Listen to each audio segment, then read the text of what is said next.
What's going on, guys? Boss6 here, back to another video, and today here to give you guys another collection update video. And this one's probably going to be the last one I do, at least for a little bit, because after this I haven't really went out of my way to get as many CDs as I could. I do have like one or two coming in the mail here the next couple of days, but this is the last one that's going to be happening for at least a little bit as far as I'm concerned. So yeah, this one's a pretty interesting one, considering that I actually got these CDs from a record store that was about 15 minutes away from a venue where I saw Insight, Vio-Lence, and Death Angel play just about a few weeks ago, if not about a month ago, and which is really cool. And I saw that they got some interesting stuff here, and some of the stuff I have heard, I have listened to, so I won't go into further detail with some of these, but a good, few albums I actually listened to for the first time. Do have some classics, but I do have a good chunk of some more modern albums thrown there. So, yeah, without further ado, let's get into these CDs. Alright, so the first one I'm starting off with, I didn't even realize was a live album until I looked at it again. And I didn't bother listening to it because it's a live album and I really don't care for it. And that is Angra with Rebirth World Tour live in Sao Paulo. This is a British power metal, or not British, a Brazilian power metal act. Which I've heard some good stuff from them. I jammed like an album or two in the more kind of modern era, and it was all right. I don't know. I feel like I should have liked it more than I ultimately did, but I did not. And in case you guys can't see right there, Stella Dog. Hi. She's got her bath today, so all is well and good. So there, her head's peeking right there. But yeah, I jammed a little bit of their stuff, and I thought it was just all right for what it is. But yeah, I didn't realize that this was a live album, so kind of my bad for me. So I mean, I have it, but there's a good chance that I might get rid of it because I don't really care for live albums all that much. So yeah, there's that. I guess not much more I really need to say about that. All right, so after that little hiccup, let's get into the actual good stuff. And the next one I have is Atheist with Elements. This is the third studio album from these Florida progressive / technical death metal act. These guys are legends of the Florida scene. Like these guys were really ahead of their times with Piece of Time and especially Unquestionable Presence. And this album here, which I believe came out in '93, and that's when technical death metal was kind of at the peak in some capacity. When you have bands like Death, obviously, but you know, later on you get the more technical bands, which one of them I'll actually get into here later. But yeah, this is a good album. I really like it. It's not as good as the first two, if you ask me. But this is still some pretty damn good stuff, and this is I think a reissue, I think from '92, if I remember correctly, because there's a live radio broadcast from '92 that has some other tracks, I believe, from Unquestionable Presence, which is pretty interesting. But yeah, there's still some really cool technical play. I love the bass work on this album. It's really good. They're really honing their craft on the more technical elements, which I think was nice. I will say that there are some tracks that do kind of feel a little bit filler, in my opinion, but I think the album as a whole does flow pretty good for the most part. Like Green, Water, Air, Displacement's a pretty fun song, Animals pretty catchy, Fire, Fractal Point, the title track. Like, there's some really damn good stuff on this album, and the album artwork actually looks pretty cool too. It's just a shame that after this album, unfortunately, they would kind of go on hiatus for a while, and then they came back with Jupiter that came out in the 2010s. I haven't listened to that album yet, but apparently they're having a new album in the works, which it's been about 15 years since we got a new one in.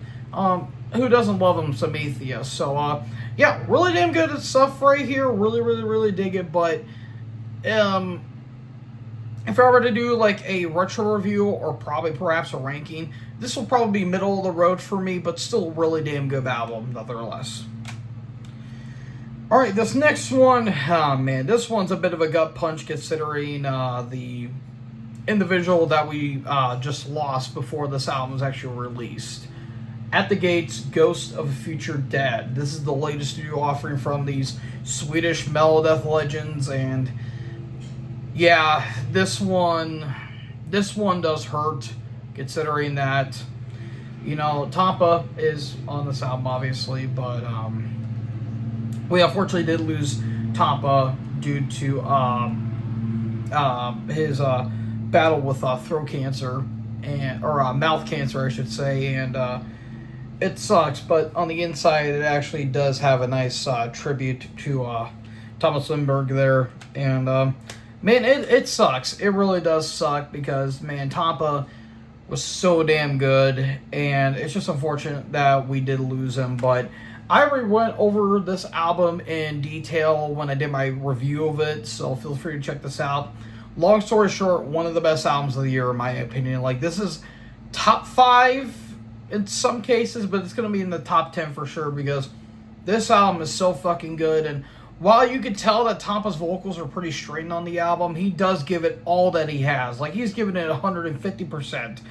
And yeah, it's just sad that the news of and the details of his decline health were coming out. Like, they were like removing like the roof of his mouth, like big pieces of it, just to stop it from spreading. But unfortunately, it was a little too late. But yeah, it's very sad that Tampa's no longer with us. But I mean, what a fucking way to go out, man! Like, all these songs fucking rip. Like, even the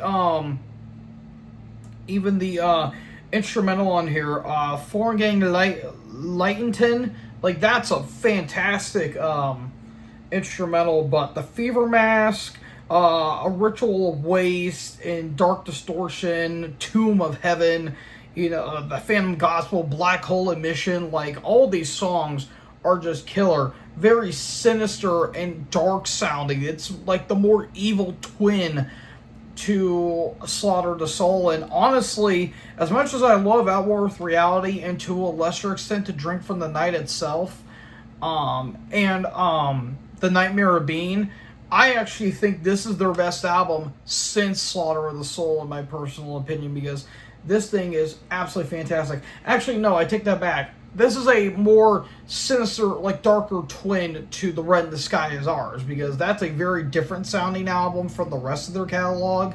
But this one right here really backed that more kind of gloomy and moody atmosphere and the more dissonance, if you will. So, yeah, one of the best metal albums to come out of the year, if you ask me. Really damn good stuff.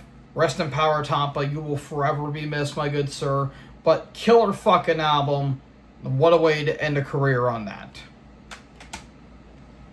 Alright, the next album I have is another album that I actually talked about this year. And that is COC, or Corrosion of Conformity, with Good God, Bad Man. This is the latest studio offering from these North Carolina southern metal, southern rock, sludge metal act. Stoner metal act too, if you want to be more precise. Yeah, I went over this album because I've been wanting to listen to more COC, because I have jammed a little bit of COC prior to this album, like Blind, and even the more kind of hardcore kind of punk stuff like Animosity. That was some really damn good stuff. But I've jammed a little bit of Deliverance. I think I got America's Volume Dealer, and I believe the last album I jammed after this one was No Cross, No Crown, and that was a very good album as well. This one, though, I think it's really damn good. I did a review for it back when it came out, so feel free to check it out. It's really good, but some people have said this, and I have agreed with them too. I do think it's a little long in the tooth, and I do feel like there are some tracks you could have cut from the album, and you really wouldn't be missing too much. But I think, for the most part, though, this is some really damn good stuff, like Good God / The Final Dawn, Give Me Some More, Bad Man, Lose Yourself, Asleep on the Killing Floor, Brickman. You know, there's some really damn good stuff on this album. It's just, again, I felt like they could have cut some tracks off and possibly kind of, you know, trimmed out the runtime. I think it would have been better. And that was kind of the complaint I had when I listened to No Cross, No Crown. Like, that's a damn good album as well, and I probably like it a little more than this one. You could have cut the fat off of it, and you would have made a more better album, if you ask me. But with that being said, still fucking killer no matter what. And it's a 2-disc album, obviously. But, yeah, still really, really, really good. Could have been a little bit better, but I still think it is going to be end of the year for me. Alright, next up, we're going to get into some more extreme territory with this one. Cow Decapitation, Monolith of Inhumanity. This is the 5th studio album from these California-based Death Grind Act. This is one of the few, I guess you could say, classic Cow Decap albums that I've been meaning to listen to, because ever since I listened to Terrorist that came out in 2023, I've been going back and listening to some of the more older stuff and getting some of their other albums before that. So, like, I got this one, Anthropocene Extinction, and Death Atlas. I feel like I need to get to, not the Serve Man, but Karma Bloody Karma, The Harvest Floor, and Humanure. And I'm pretty sure I'm all set there. I might listen to Serve Man as well, but, yeah, this right here is really fucking good. Really damn good stuff here. And I, believe it or not, went to the Metal Archives to check out reviews for this album, and I was shocked with how much that this album was getting slandered in the review section. Like, some people say it was good but not great. Other people say it was just flat out terrible, either due to the weird vocal direction or the fact it was, quote, too clean. It sounded deathcore-y in some regards. I mean, I can understand for a certain aspect, but to call this album flat out bad, I think is kind of a disservice, because I think this album is absolutely fantastic from start to finish. Yeah, the cleans weren't quite there for Travis Ryan. I think he got better as the albums go on. Like, I think on Death Atlas and the last album in particular, I think he nailed them goblin cleans perfectly, if you go ask me. But the Carbon Stampede is a fantastic opener. Dead Set on Suicide, like, the lyrics are also fucked up. A living, breathing piece of defecating meat. Beefy. Fourth Gender Reassignment. Do I need to say anything else about that song that hasn't been said? That was the first Cow Decap song I ever listened to. Do not look up the music video if you can find it. They are doing some very bad things to protesters in that music video, and good God, Jesus Christ. The lyrics are just beautiful. I think there were some ballady moments on that song in particular, but Gristle Liquor, that's a fun song. Life Stalker, Do Not Resuscitate's killer. Your Disposal, and Kingdom of Tyrants is just a insane closer. Yeah, I fucking dig it, man. It is, you know, depraved as all hell. The album title's pretty iconic because it's got monkey on it. But I dig it. I dig the holy shit out of it, man. I think it's really, really, really damn good. And, yeah, I think it's a fantastic album, all things considered. I do think they did get better as the albums went on, in my opinion, but that's a really damn good way to start out, too, in all honesty. But, yeah, killer stuff. I really don't have anything to really complain.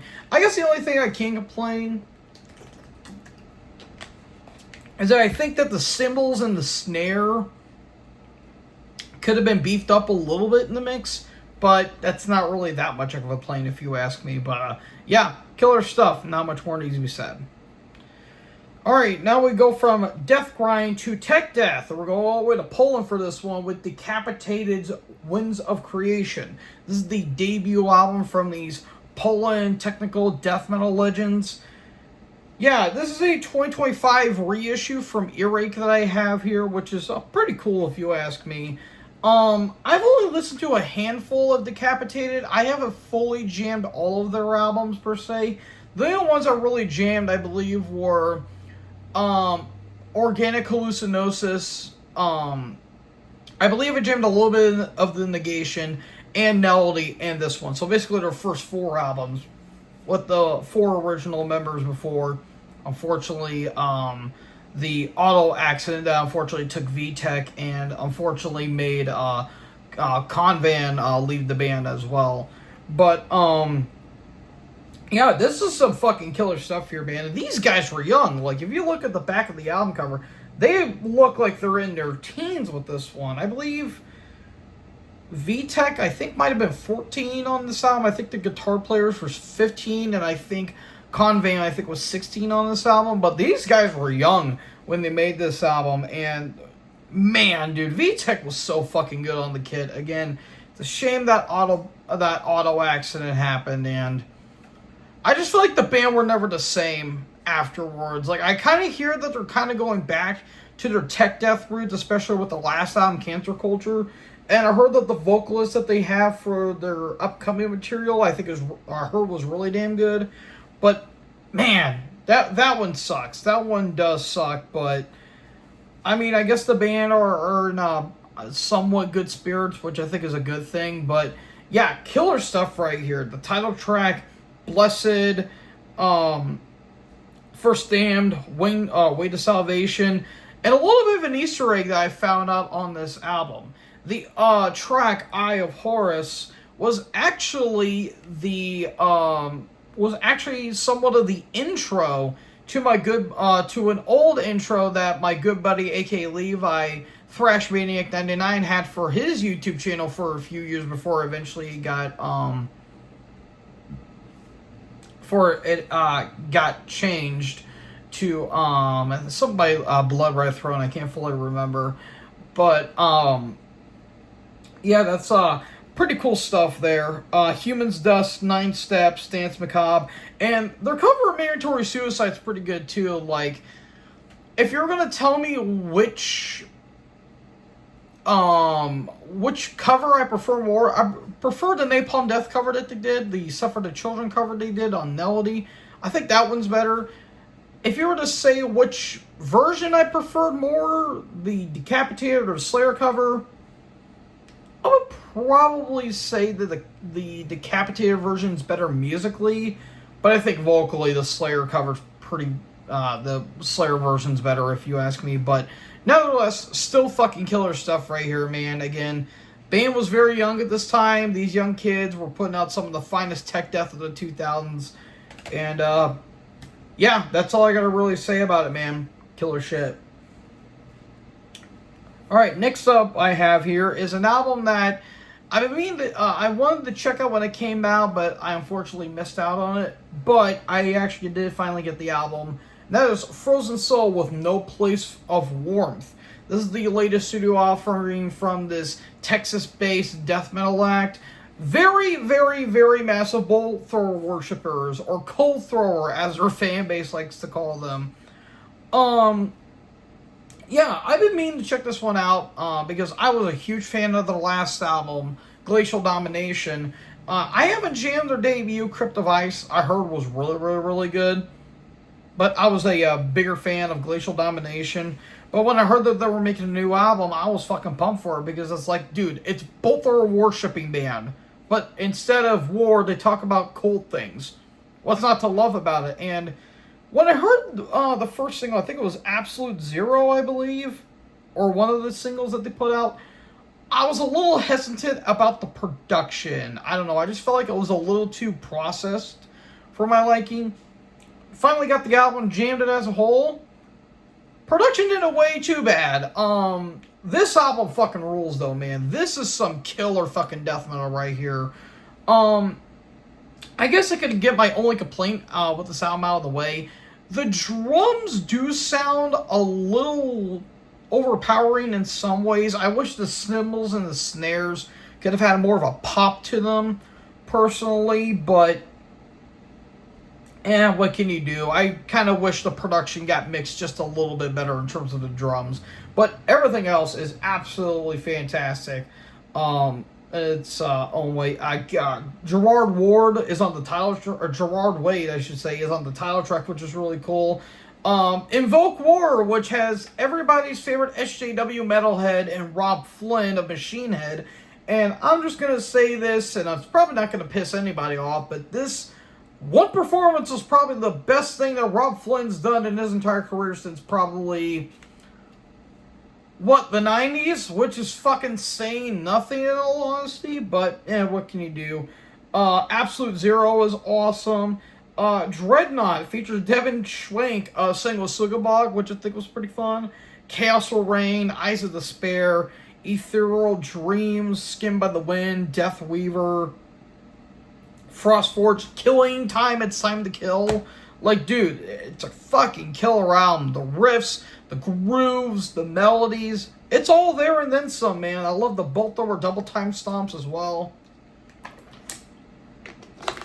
It's all killer stuff. Now, if you were going to ask me which one do I prefer more, that or Glacial Domination,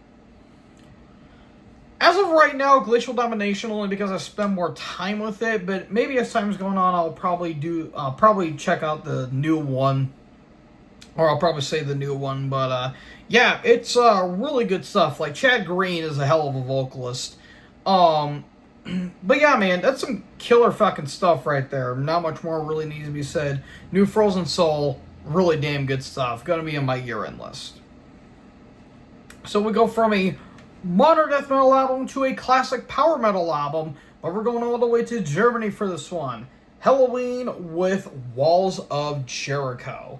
This is the debut studio offering from these German power metal legends. Probably the most recognizable German power metal band if you don't include Blind Guardian to come out of that scene and really help put power metal on the map in terms of popularity, because with this one and the Keeper of the Seven Keys album, they followed suit, really skyrocketed the band into superstardom, and they're still going strong to this very day. And I've been meaning to dive into Halloween. Like, I've heard some good things, but as always with power metal, they are very fucking cheesy, but it's neither here nor there when it comes to the cheesy factor. But this album is, I would say, pretty good. I actually kind of dig this album, and it's all right. It doesn't go full bore cheese like they would do later on in their career. But there's still some like really, really damn good songs on this album. Like Ride the Sky, that is actually really damn good. And there's some like Metallica like riffs on that song. And this is not really necessarily a full-on power metal album. It's more thrash or speed metal sounding, which I think is pretty cool. Reptile is kind of fun. Phantoms of Death is really, really, really catchy. Metal Invaders is awesome. Gorgar is somewhat kind of catchy. Heavy Metal is the Law. That's probably their most anthemic song they've ever done. And How Many Tears? I really, really dig that song. I think it's a pretty nice epic. And this was actually produced by Harris Johns, who will later go on to be in doing some absolutely killer stuff with Sodom. I think mainly doing their first their first 5 albums, I think. Was it? No, their first 4. I think it was their first 4 albums. Or wait, no, I think it's from Persecution Mania through Tapping the Vein, then they changed producers, I believe. But anyways, yeah, it's killer. It's a killer album. If you like Maiden, Metallica, I mean, you can't really go wrong with the debut album. You know what? I will admit, it is a classic in terms of power metal, even though, again, it's not my cup of vodka personally. I still really, really, really dig it for what it is. So yeah, good stuff overall. Alright, next up we have, Next one I have here is an album that I'm very thankful to get in the mail, and the album that I was looking forward to actually the most for this year in terms of death metal. Well, aside from the new Vomitory, but this actually did come out on the same week as the new Vomitory. And of course, I'm talking about Immolation with Descent. This is the latest studio offering from these New York death metal legends. Man, I was so pumped to hear this album because not only have I heard fantastic stuff about this, I'm a massive Immolation fan based off of their entire discography. I did my rankings of them, and I can honestly say there is no bad album in Immolation's entire discography. Even their 2 albums in the mid to late 2000s are pretty fucking good for what they are. But this album right here, like, I've heard a lot of hype about it. I heard that the first single they put out was fantastic. And I was planning to listen to it, but again, it was a pretty busy week. I was kind of on a tight schedule. I really couldn't do anything. But I finally did get my hands on this bad boy. And I can safely confirm this is the best album they have done, in my personal opinion, since Close to a World Below. Like, honestly, it feels like part 2. And all honesty, you have that sinister and just, like, morbid atmosphere, but you do have those hooks, and you have those kind of catchy melodies in terms of the guitars. And my God, Ross Dolan sounds fucking incredible on this album. Like, this dude has not aged in terms of his vocals. Like, he just sound just diabolical throughout his entire career. And he's slowly becoming one of my all-time favorite death metal vocalists as a whole. But the Dissonant is up in the mix. I would say their most dissonant album since Close to a World Below. It's evil, it's sinister. It literally sounds like the earth is shaking and the gates of hell are opening slowly but surely. These Vengeful Winds is awesome. The Ephemeral Curse. God's Last Breath. That fucking chug, dude. Oh, so good. It is so good, Stella Dog. She's just standing here looking pretty. Adversity is awesome. Attrition is fantastic. Bent Towards the Dark. Yes. All of that and then some. Host. False Ascent. The title track. Banished. Like, all of it's fucking killer. And, dude, the album cover looks kind of fucking bleak. For lack of a better word. But, yeah, man, I can't get enough of the new Immolation, dude. It's been in my regular rotation ever since I listened to it. It is a fantastic album from start to finish. One of the best death metal albums of the year, in my personal opinion. And I can't wait to gush about it when I do my year-end list. So yeah, killer shit overall. Good work, guys. You did not disappoint me at all. Alright, now that I've slowed down just a little bit here, we go from New York all the way to, where are they from? We go all the way to Tampa for this. Wait, no, we don't go to Tampa. We go to Colorado for this one. And it's another power metal act. This time it's Jacques Panzer with The Age of Mastery. This is the 4th studio album from these Colorado power metal legends, veterans. Not really 100% sure. I haven't jammed that much Jacques Panzer. The only album I sort of jammed was Dissonant Alliance, and yeah, that was an album that was certainly made in the 90s. It was not good. It was actually pretty fucking terrible, all things considered. It was not a good album. Oh, excuse me, folks. Alright, sorry about that, folks. My dad came home and my dog started going wild. But yeah, Dissonant Alliance was not a good album, but this is their 4th album, a couple years after Dissonant Alliance. And this is where the band was like starting to like fully go back into their more power metal style. And, well, the album cover kind of looks bad. I will say that is some 90s cheesy kind of CGI, if you ask me.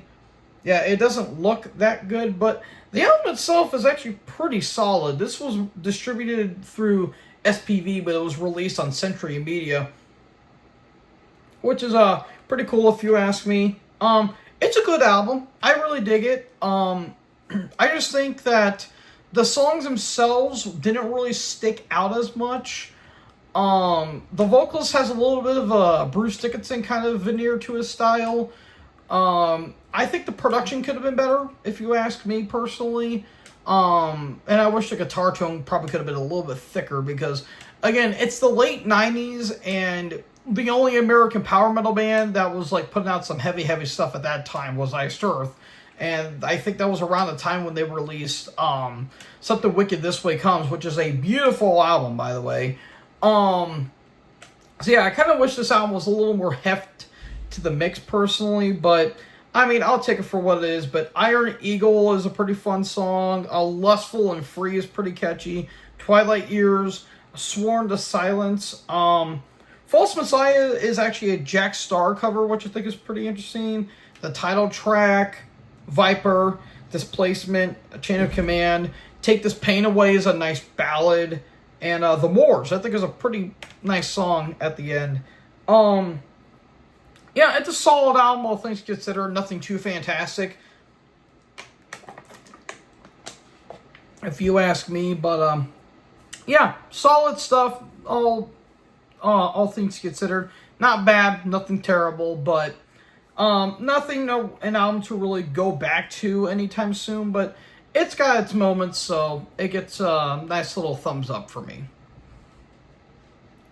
Alright, next one I have, and I'm really pumped to talk about this one. Napalm Death, Enemy of the Music Business. This is the 9th studio album from these British grindcore legends, the godfathers of grind themselves.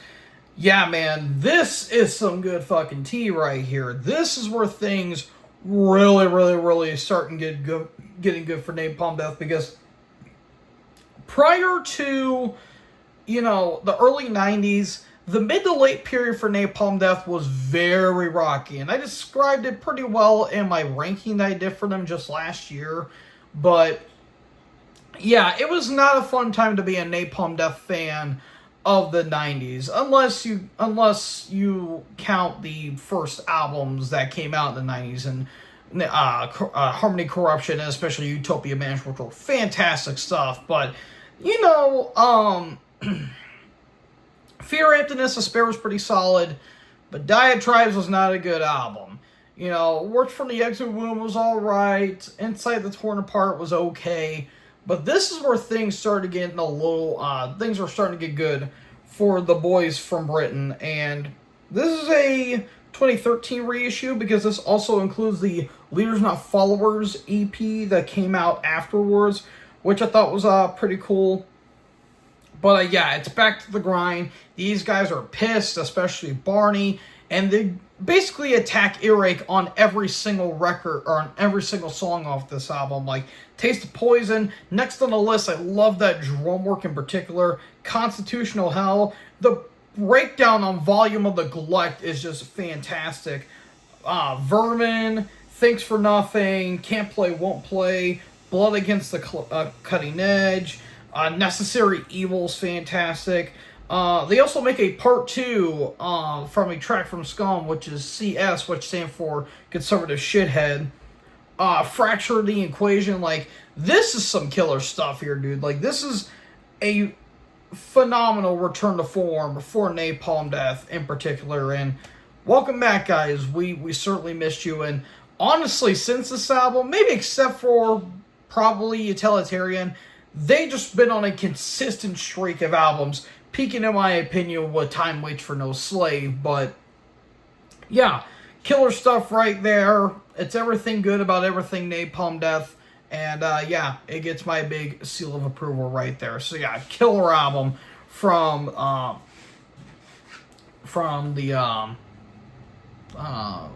where the hell are the Birmingham? I think Birmingham guys. Can't fully remember. My mind's kind of blanking on it. But yeah, killer stuff. Excellent album. And then the final album I have for you guys is kind of an interesting one. Sabotage the Wake of Magellan. This is the 10th studio album from this Florida progressive, quote-unquote, power metal act.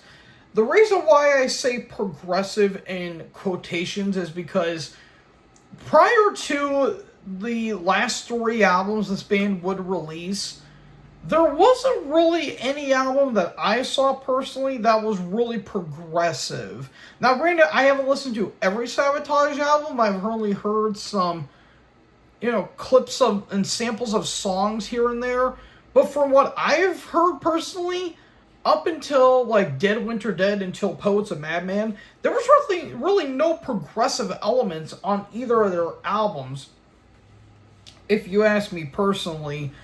But when we get to this period of Sabotage, I felt like they were really embracing the progressive metal elements. I mean, hell, they even thanked Dream Theater on the liner notes for the album, for Christ's sake, and even the keyboardist for Dream Theater, Derek Sharian, and is that Al Petrelli? Yeah, Al Petrelli actually went to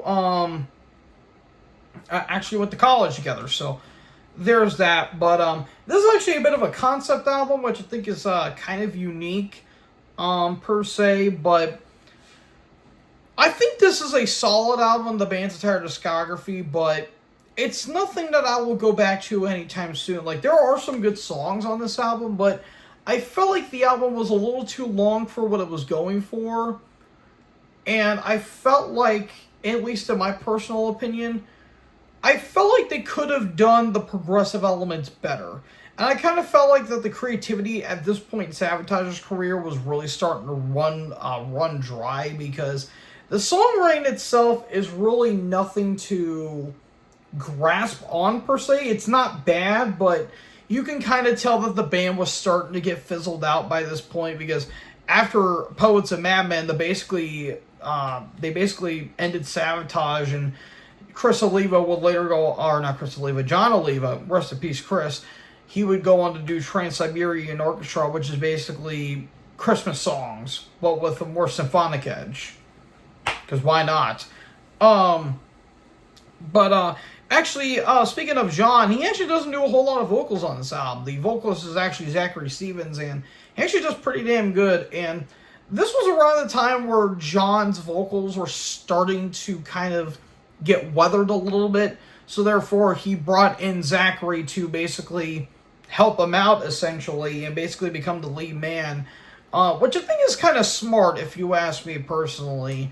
Because if you listen to guys like Bruce Dickinson, and especially Dave Mustaine, now granted they've had like throat cancer and all that stuff, and they've had, vocal problems lately, maybe somebody stepping in on the kit wouldn't, or on the mic, really wouldn't kill them per se, so that way they're not embarrassing themselves. But it is what it is. But yeah, this is a pretty solid album, all things to consider. Like, Turns to Me is pretty fun. Morning Sun, Paragons of Innocence, which actually has John on vocals, is actually really, really cool. Underture, title track, The Storm is alright. There's some decent tracks there, but it's nothing really to gravitate towards. It's a solid but not exceptional album, if you ask me. And probably the weakest album I've listened to by Sabotage, in my opinion. But it's not bad. It's just kind of there for the most part. So, yeah, folks, that's going to actually conclude this collection update video. Hope you guys enjoyed this video. Again, it's probably going to be a little bit before I make another collection update video. But, yeah, expect some more albums to talk about here in the future. But yeah, I hope you guys enjoyed this video. If you guys did, make sure you guys leave a like, leave a comment, tap the big red subscribe button, and tap the bell so when I upload, you guys will be notified. Thank you guys so much for watching this video. Most importantly, join the herd. Talk to you guys next video. Peace out.